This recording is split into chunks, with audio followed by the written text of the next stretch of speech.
আপনাদের কার কার পছন্দের খাবারটি নিজে হাতে রান্না করলে লবণীয় এবং খেতেও দুর্দান্ত টেস্ট হয়? আমার ক্ষেত্রে আমি কেন জানি না আমার পছন্দের খাবারটি রান্না করলে খেতে খুব মজাদার হয়। শুধু আমার ক্ষেত্রেই না, আমার ফ্যামিলির প্রত্যেকেই আমার হাতের এই বিরিয়ানি রান্নাটা খুব পছন্দ করে। সো আজকে আমি বিরিয়ানি রান্না করব।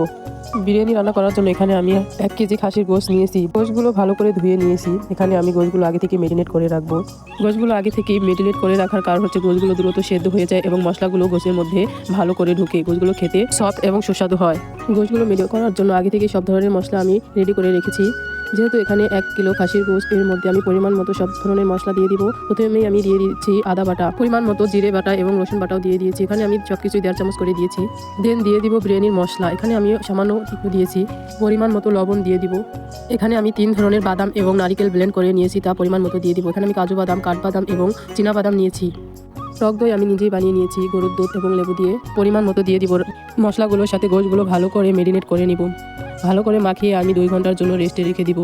দেন বিরিয়ানি রান্না করার জন্য বাকি কাজগুলো সম্পন্ন করব। যেহেতু বিরিয়ানি রান্না করবার, বিরিয়ানিতে আলু দিব না এমনটা তো কখনোই হয়নি। এখানে আমি আগে থেকে আলুগুলো সিলে লবণ দিয়ে হলুদ দিয়ে মাখিয়ে রেখেছিলাম, তা ভেজে নিব, লাল লাল করে ভেজে নিব যাতে আলুটা খেতে টেস্ট হয়।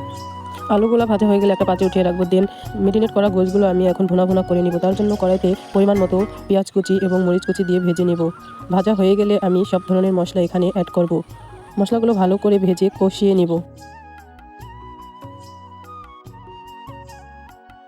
এই মশলাটা যত বেশি ভাজা ভাজা এবং কষানো হবে, গোশতটা তত বেশি খেতে সুস্বাদু এবং মজাদার হবে।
ভালো করে কষানোর পর আমি গোশতটি সেদ্ধ হওয়ার জন্য পরিমাণ মতো পানি এবং গরুর দুধ অ্যাড করব।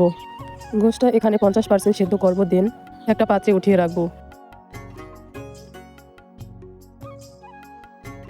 এখানে আমি বিরিয়ানি রান্না করার জন্য বাসমতি চাল নিয়েছি। যেহেতু 1 কেজি গোশত, তার জন্য আমি 500 গ্রাম বাসমতি চাল নিয়েছি।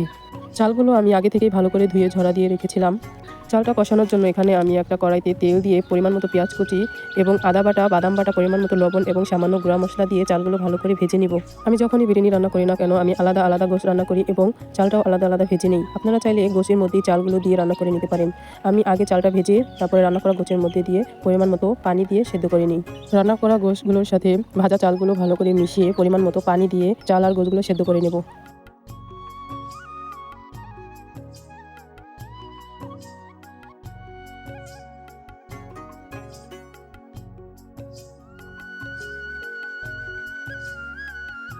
এই তো আমার বিরিয়ানি রান্না ডান। এখন টেস্ট করার পালা। দেখি খেয়ে কেমন হয়েছে। আশা করি ভালোই হয়েছে। ভিডিওটি ভালো লাগলে আমার চ্যানেলটি প্লিজ সবাই সাবস্ক্রাইব করে দেবেন এবং আমার পাশে থাকবেন। সবাই ভালো থাকবেন। আল্লাহ হাফেজ।